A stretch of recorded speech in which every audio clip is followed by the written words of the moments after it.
अस्सलाम वालेकुम।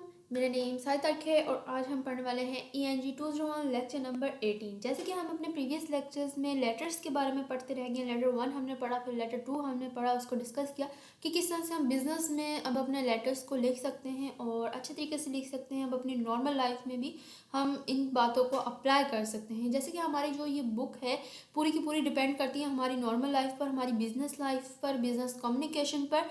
तो अगर हम इस बुक को अपनी नॉर्मल लाइफ में ही अप्लाई कर लें तो मेरा नहीं ख्याल कि इस लेक्चर में इस बुक में कोई भी चीज़ इंपॉर्टेंट है। जस्ट कॉन्सेप्ट क्लियर करना है आप लोगों ने, ताकि आप लोगों का कॉन्सेप्ट क्लियर हो सके, ताकि आप लोग ये बातें अपनी नॉर्मल लाइफ में भी अप्लाई कर सकें। आज का लेक्चर हमारा इतना इम्पोर्टेंट नहीं है, लेकिन जो चीज़ें यहाँ पर इम्पोर्टेंट है वो सिर्फ आपका कॉन्सेप्ट क्लियर करना है। आज के लेक्चर में आज जो हम पढ़ने वाले हैं वो राइटिंग डायरेक्ट रिक्वेस्ट है। ये भी एक लेटर में आ जाता है, ठीक है। हम किसी को अगर रिक्वेस्ट करते हैं, किस तरह से रिक्वेस्ट भी कर लें और सामने वाला हमारी बात भी मान ले, तो अब वो जो लेटर हम लिखते हैं, वो रिक्वेस्ट लेटर किस तरह से लिखते हैं, वो हम आज के इस लेक्चर में पूरा डिस्कस करेंगे डिटेल के साथ। और जो भी चीज़ ज़्यादा इंपॉर्टेंट होगी, मोस्ट इम्पॉर्टेंट होगी, वो मैं आप लोगों को साथ ही बता दूंगी। तो स्टूडेंट्स, अगर आप चैनल पर न्यू हैं तो जल्दी से चैनल को सब्सक्राइब कर लीजिए और कमेंट्स में मुझे ज़रूर बताइए, क्योंकि आपके सब्सक्राइब करने से मुझे ये कन्फर्मेशन हो जाती है जो मैंने वीडियो बनाई वो वाकई आप लोगों के लिए हेल्पफुल रही और आप लोगों के लिए इन्फॉर्मेटिव रही। चले आए हम अपना आज का लेक्चर स्टार्ट करते हैं। जैसे कि हम सबसे पहले तो हम आउटलाइन ही देखेंगे कि हमने आज पढ़ना क्या है।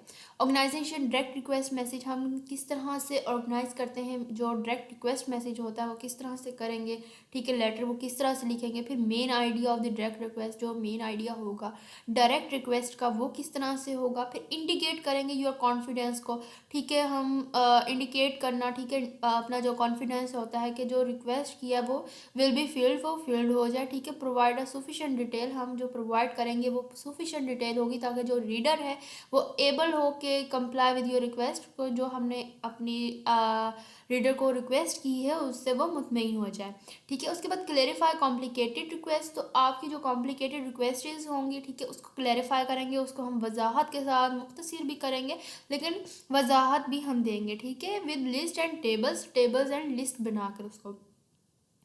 उसके बाद हम जो रीड करेंगे वो करेंगे close with the courteous request for specific action, तो ये इसको पढ़ेंगे हम। ऑर्डर लेटर्स, कस्टमर लेटर्स और रिक्वेस्टिंग क्लेम्स एंड एडजस्टमेंट्स, तो ये तीनों पॉइंट्स हम लोगों ने करने हैं। और यहाँ पर जो आज के लेक्चर में मोस्ट इंपॉर्टेंट भी आ जाएगा, वो क्लेम्स एंड एडजस्टमेंट हो जाएगा।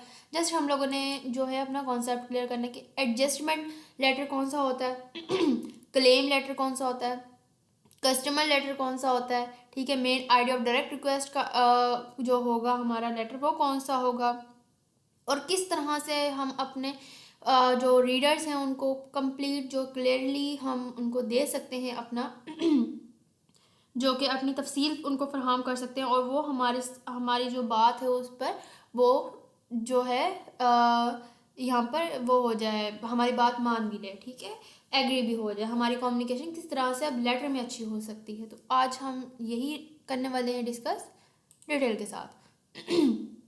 For organizing the direct request, अगर हमने डायरेक्ट रिक्वेस्ट करना है, उसको ऑर्गेनाइज करना है तो किस तरह से हम कर सकते हैं, तो उसके लिए डायरेक्ट रिक्वेस्ट के लिए 3 यहाँ पर पॉइंट्स दिए गए हैं, ठीक है। नीचे इसकी यहाँ पर डेफिनेशन भी आ जाएगी। तो स्टेट दी रिक्वेस्ट और मेन आइडियाज, पहले तो हमने स्टेट ली, उसको जो है आप कह सकते हैं उसको दरख्वास्त करेंगे और जो मेन आइडिया है वो बताएंगे।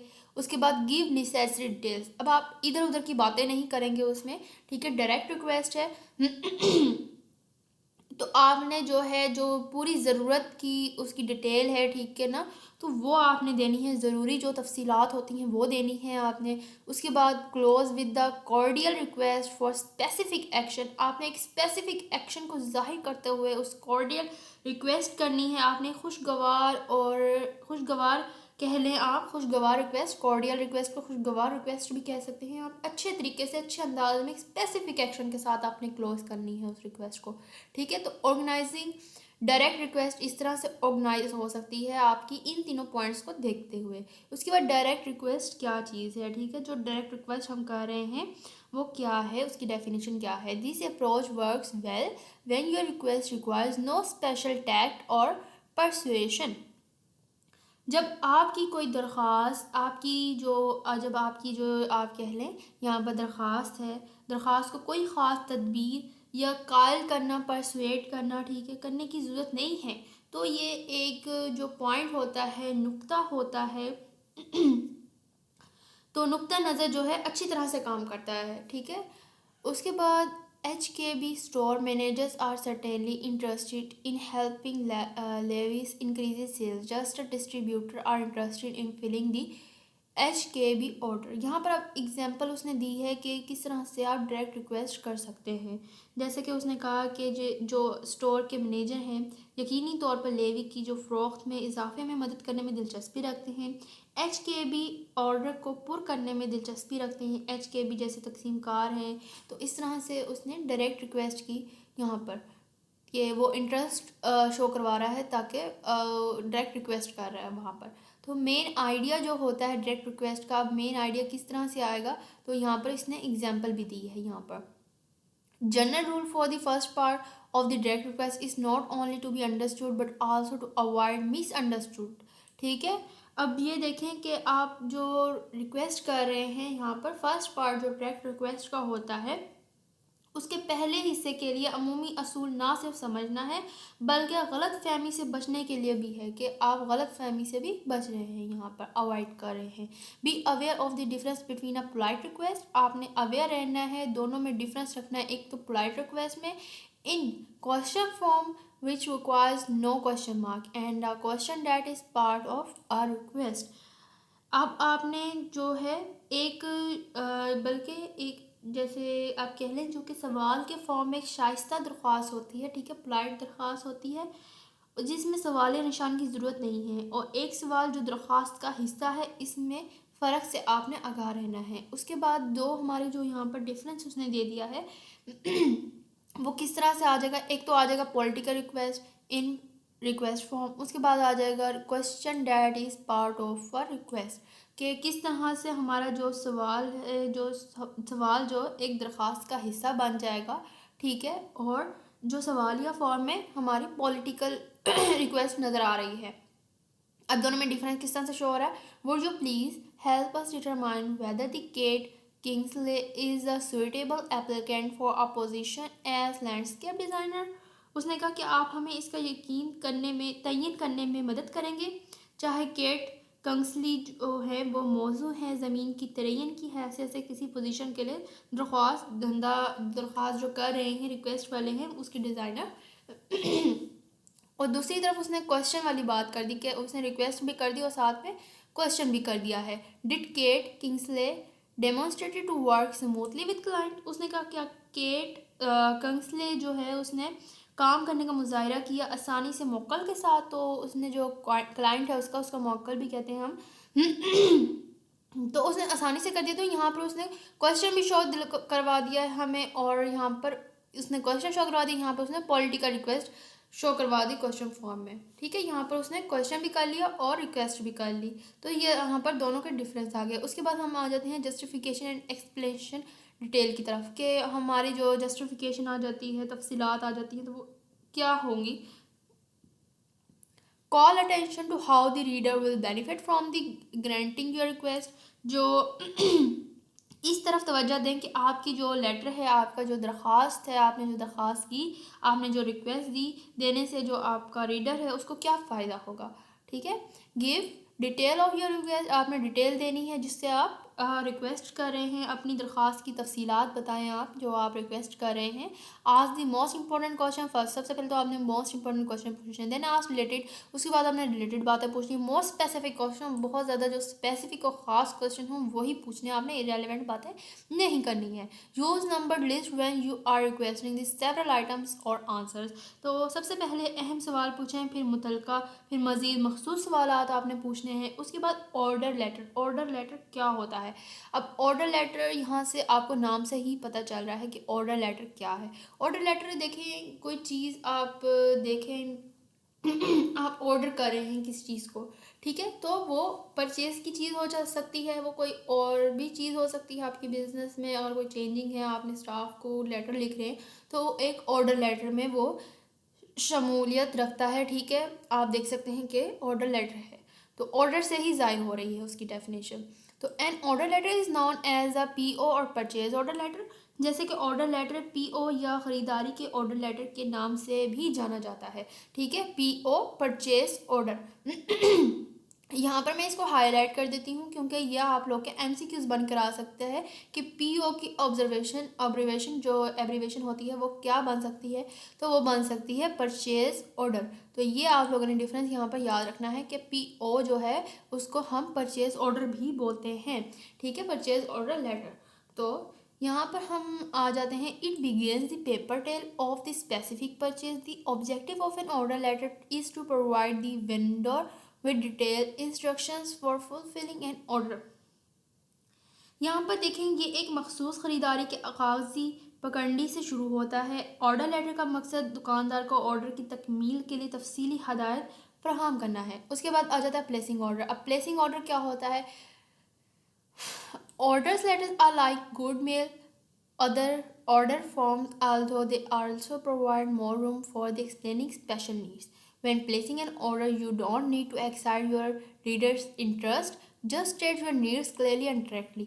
अब प्लेसिंग ऑर्डर जो होता है वो होता है अहकामात जो हैं लगाना, और यहाँ पर अब आप कह लें जो ऑर्डर लेटर है अच्छे मेल और ऑर्डर फॉर्म की तरह होते हैं। हालांकि ये मखसूस ज़रूरतों की वजाहत के लिए भी गुंजाइश फराहम करते हैं। जब कोई ऑर्डर देते वक्त आपको अपने पढ़ने वाले की दिलचस्पी की ज़रूरत ही नहीं है, सिर्फ अपनी ज़रूरत को वाज़िया और बराह रास्त बताएं आप। ठीक है, प्लेसिंग ऑर्डर ये होता है कि आपने एक जगह बना ली, आपने नहीं देखा कि आपका जो रीडर है, आपका जो बॉस है, आपने उसकी ज़रूरत, उसका इंटरेस्ट नहीं देखा, आपने अपनी बात को वाजिया किया। ठीक है, उससे रिक्वेस्ट की, तो यहाँ पर उसने ऑर्डर लेटर में इसको शो कर दिया, उसने मेल कर दिया एक फॉर्म के सूरत में, जो कि उसने अपनी ज़रूरत, अपनी बात बता दी। उसके बाद requesting routine, information and action. अब रिक्वेस्टिंग रूटीन जो हमारी होती है वो इंफॉर्मेशन लेटर में किस तरह से एक्शन कर सकती है। What do you want to know. अब देखें, ये क्वेश्चन, ये 2 पॉइंट्स ऐसे हैं जो आपने रूटीन रिक्वेस्ट बनाने के लिए खुद से पूछने हैं। ठीक है, तो क्या आपको मालूम करना चाहिए, क्या मालूम करना चाहिए आपको, आप क्या जानना क्या चाहते हैं। ठीक है, what do you want to know, why is it in the reader interest to help you. अब देखें क्यों आपकी मदद करने की जो राइटर है, रीडर है, ठीक है, वो उसका मफाद में क्या आएगा। ठीक है, वो आपकी हेल्प क्यों करे। आप ये देखें कि उसका इंटरेस्ट हो, आपने जो रिक्वेस्ट उसे कर रहे हैं उसका उसमें इंटरेस्ट भी है या नहीं है। वो वैसे तो आपकी हेल्प नहीं करने वाला ना, आपका जो रिक्वेस्ट है, आपका जो लेटर है वो वैसे भी उसको एक्सेप्ट नहीं करेगा, तो वो क्यों करेगा, उसका इंटरेस्ट कोई बनेगा तो वो करेगा। तो ये क्वेश्चंस आपने खुद से करने हैं जब आप एक रूटीन इंफॉर्मेशन या एक्शन रिक्वेस्ट कर रहे हैं तब। ठीक है, request to the company insider, जो आप कंपनी इंसाइडर से रिक्वेस्ट करते हैं उसके लिए कौन सी चीज़ों को देखना ज़रूरी है। और रिक्वेस्ट इन मेमो फॉर्म, हम रिक्वेस्ट जो करते हैं वो मेमो फॉर्म में करते हैं। प्रोवाइड्स अ परमानेंट रिकॉर्ड, हम प्रोवाइड करेंगे एक permanent record. Saves time and question, हम सेव करेंगे अपना टाइम और वक्त को, और क्वेश्चन जो होंगे वो सही वक्त पे करेंगे। Tells precisely what is needed, हम बताएंगे कि जो ज़रूरत है, ख़ास तौर पर बताना है ज़रूरत के लिए क्या चीज़ है वो बतानी है हमने।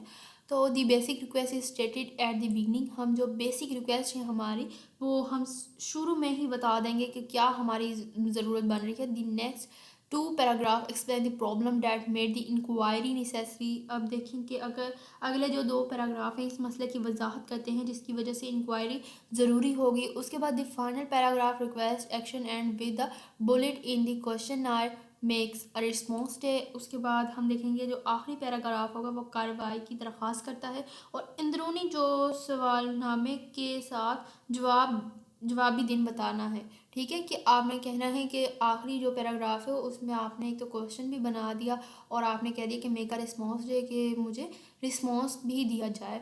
उसके बाद एग्जाम्पल अ मेमो, हम एक एग्जाम्पल ले लेते हैं मेमो की। A little background information orient the reader the number question focus on the response और that they will be easier to tell है।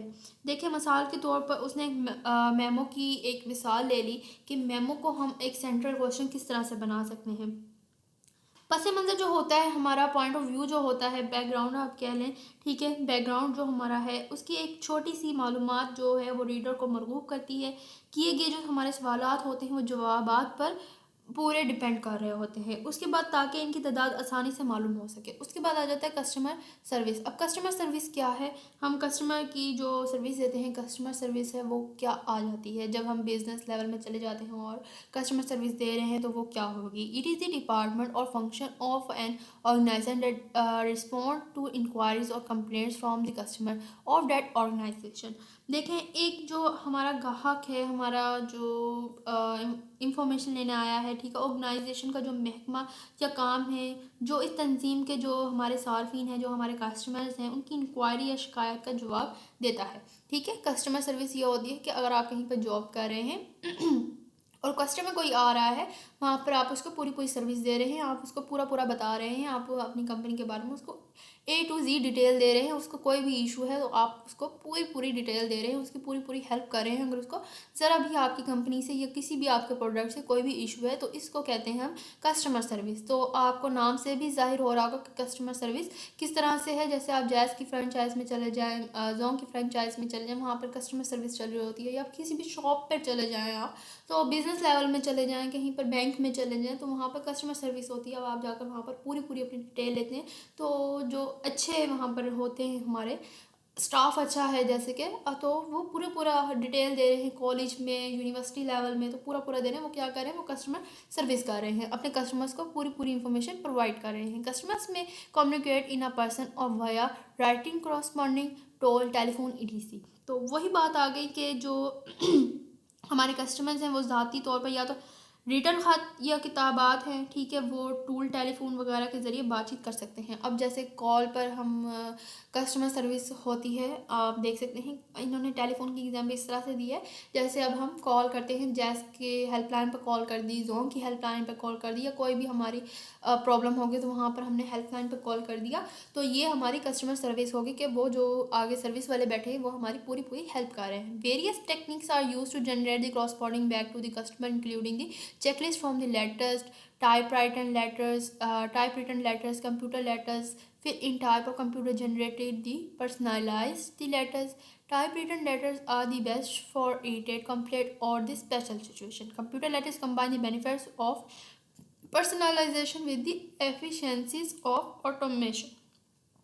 जो हमारा कस्टमर होता है उसको ख़त या लेटर या बुक पैदा करने के लिए, ठीक है, लिखने के लिए, जनरेट करने के लिए मुख्तलिफ़ टेक्निक इस्तेमाल की जाती है, जिनमें चेकलिस्ट होती हैं, ठीक है, फॉर्म आ जाते हैं, टाइप राइटर लेटर आ जाते हैं, ठीक है, उसके बाद कंप्यूटर लेटर आ जाते हैं, इनको पुर करते हैं या कंप्यूटर से तैयार करदा जो ज़ाती खतूत होते हैं वो शामिल होते हैं। सख्त टाइप राइट एंड जो खतूत बेहतरीन हैं वो कंप्यूटर ख़त हैं, ठीक है, वो कंप्यूटर जो हमारे लेटर होते हैं उसकी टाइप है, उसकी किस्म की शिकायत है, या ख़ुसूसी सूरत हाल के लिए जो शख्स है वो हमारा जो रीडर है उसके फ़वाइद को ऑटोमेशन की अफादियत के साथ जोड़ दिया गया है। उसके बाद हम नेक्स्ट देखते हैं कस्टमर सर्विस क्रॉसपॉन्डिंग में भी इन अ लेटर हेड और पोस्ट कार्ड फॉर्म। तो ये सारा कुछ आ जाएगा कि कस्टमर सर्विस में क्या क्या इंक्लूड है। जो आपने याद करने वाला है वो जस्ट इसकी डेफिनेशन है। अगर ये 1 या 2 मार्क्स या आपकी आ जाए आपके पेपर में, तो कस्टमर सर्विस की जस्ट आपने डेफिनेशन याद करनी है जो कि यहाँ से ETC तक है। बाकी आप करना चाहें तो फर्दर अपनी उसको कॉन्सेप्ट को क्लियर करने के लिए आप कर सकते हैं। तो next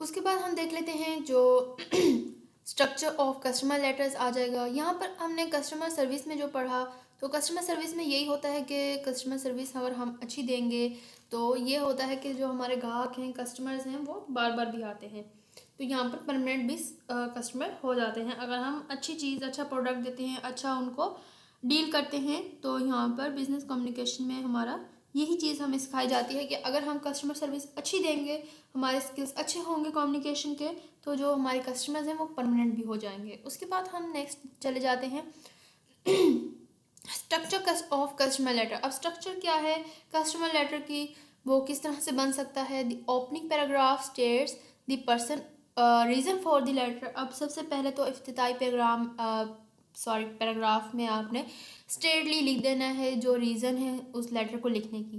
the frank request should arouse curiosity and encourage a frank response. अब देखें कि अगर आप वाज़िया तौर पर दरख्वास्त को तजस्सुस पैदा करना चाहते हैं तो वाज़िया रद्द अमल की हौसला अफजाई करना चाहिए। The request for action should be devised for uncovering trouble without actually suggesting that there might be trouble. The actual request for action is left unstated until the end so that it leaves an impression.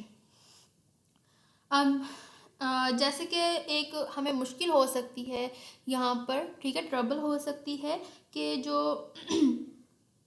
हमारी बात है उसको दिखाने के लिए, उसको वाज़ह करने के लिए कार्रवाई की दरख्वास्त को दरअसल असल दरख्वास्त के अख्ताम तक इसके तजवीज़ के किए बगैर होना चाहिए कि परेशानी हो सकती है। ठीक है, अगर हम तजवीज़ यही करेंगे कि जो हमने दरख्वास्त लिखी है वो क्यों लिखी है, तो उसके इख्तिताम पर हमने लिखना ज़रूरी है कि वो दरख्वास्त किस लिए लिखी गई है और कार्रवाई के लिए अगर आपकी दरख्वास्त पर जो एक्शन लिया जा रहा है, ठीक है, तो वो गैर मुंतकिल छोड़ दी गई है ताकि ये तासर छोड़ दें।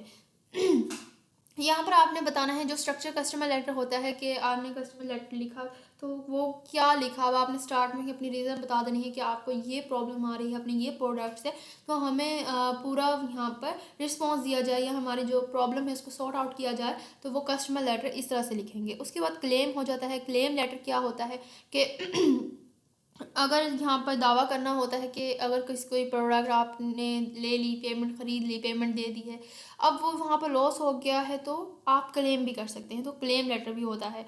Legal demand or assertion by a claimant for the compensation payment or the reimbursement for a loss under a contract or an injury due to the negligence. अब देखें कि जो कानूनी होता है, ठीक है ना, लीगल जो डिमांड होती है एक तरफ, या जो क्लेमेंट हम कर रहे हैं उसका मुआवजे के लिए, ठीक है, उसका मुआवजा हम लेने के लिए दरख्वास्त कर देते हैं, क्लेम कर देते हैं सामने वाले पर, ठीक है। या तो अदायगी के लिए, अगर किसी ने आपके पैसे रख लिए हैं, ठीक है, और आपको प्रोडक्ट आपको नहीं दिया, पैसे रख लिए हैं और प्रोडक्ट नहीं दिया, तो अब आपका वहाँ पर पेमेंट क्लेम कर रहे हैं, तो ये भी पेमेंट लेटर में क्लेम हो जाता है।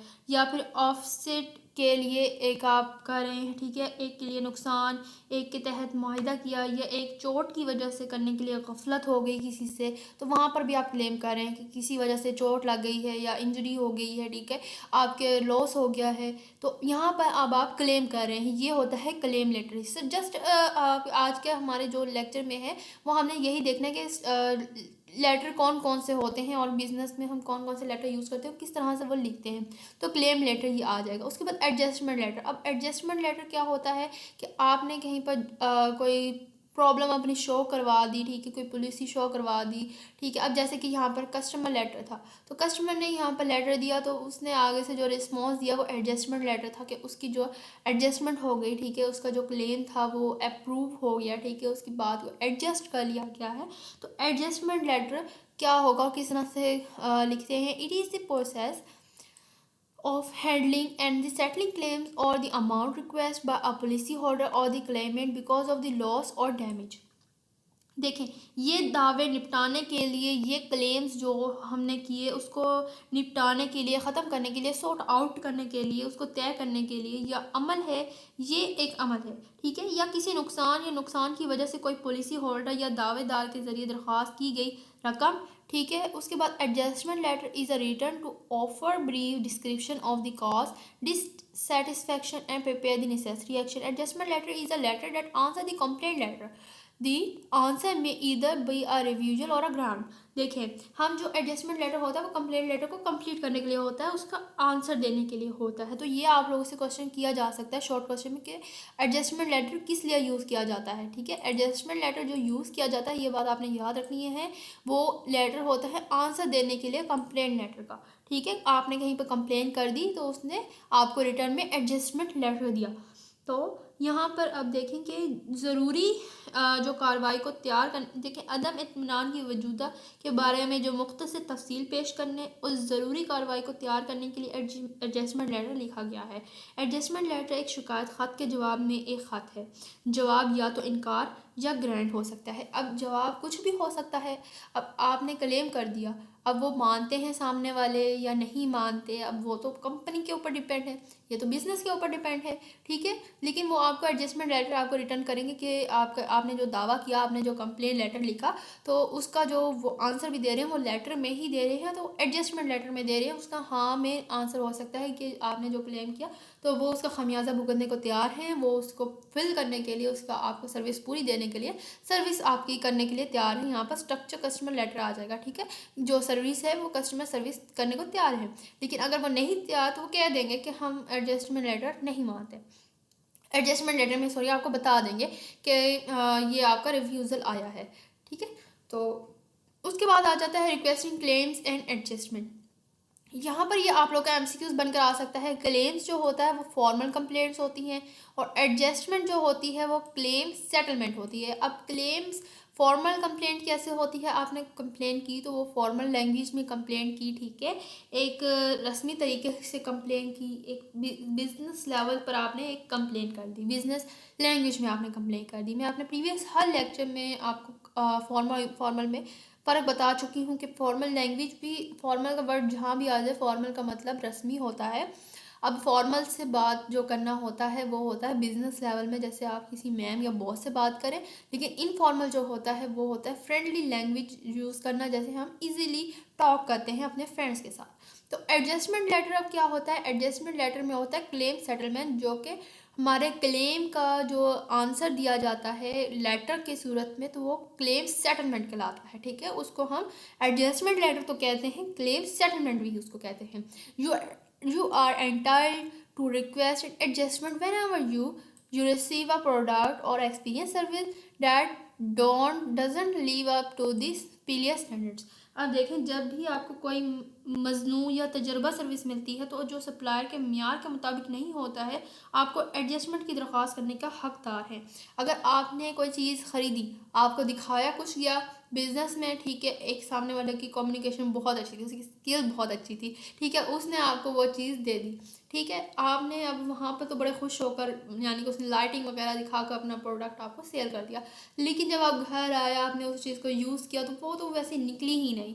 या फिर आपने एक टीवी पर चीज़ देखी और आपने ऑनलाइन ऑर्डर कर दिया, तो अब घर पर वो चीज़ आई लेकिन वो कुछ और निकल आया। तो यहाँ पर आपने क्लेम कर दिया, आपको पूरा राइट है कि आप उसको क्लेम करें कि आपने दिखाया कुछ और दिया कुछ है, तो यहाँ पर क्लेम लेटर होता है।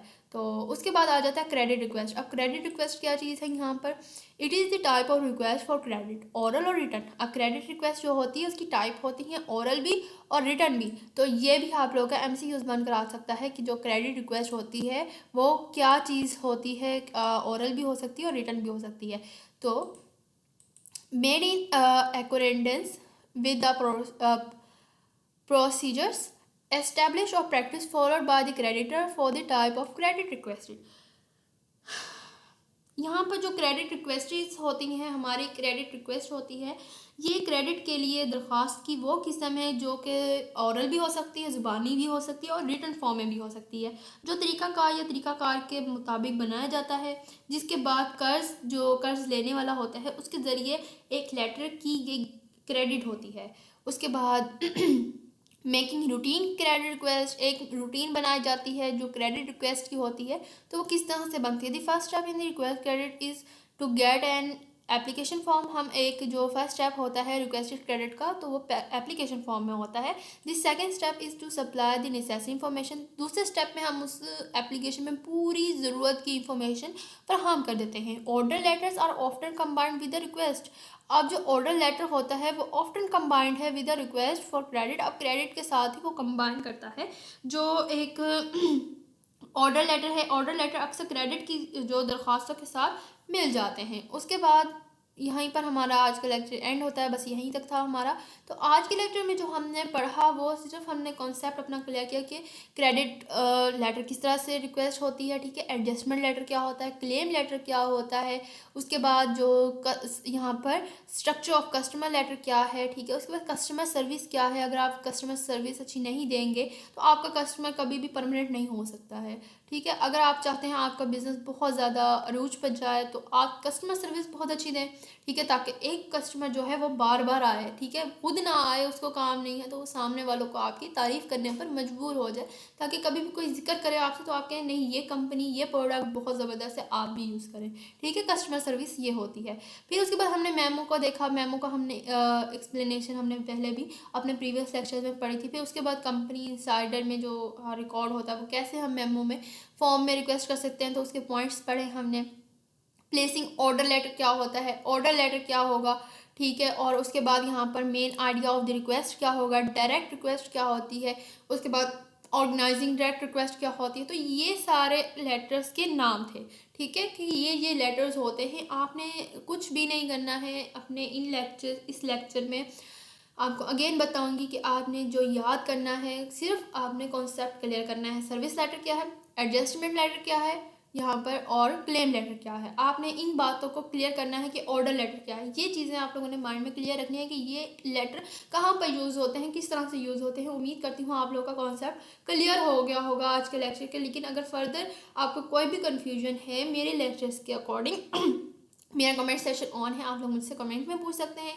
और स्टूडेंट्स, आप लोग लेक्चर देखने के बाद एक बार अपना हैंड आउट को लाजमी तौर पर रीड किया करें, क्योंकि आपका लेक्चर देखने के बाद हैंड आउट को रीड आउट करने से आप लोग में कॉन्फिडेंस बिल्ड होता है कि आप लोग को याद हो गया है, ठीक है। कॉन्सेप्ट क्लियर करना बहुत ज़्यादा ज़रूरी होता है। अगर चैनल अच्छा लगा हो, वीडियो इन्फॉर्मेटिव लगी हो आपको, तो फ्रेंड्स के साथ लाजमी शेयर कीजिएगा, कमेंट्स में ज़रूर बताइएगा, चैनल को लाजमी सब्सक्राइब कीजिएगा। अपना बहुत ज़्यादा सारा ख्याल रखिएगा। हम मिलेंगे नेक्स्ट लेक्चर में। वालेकुम अस्सलाम, अल्लाह हाफिज़।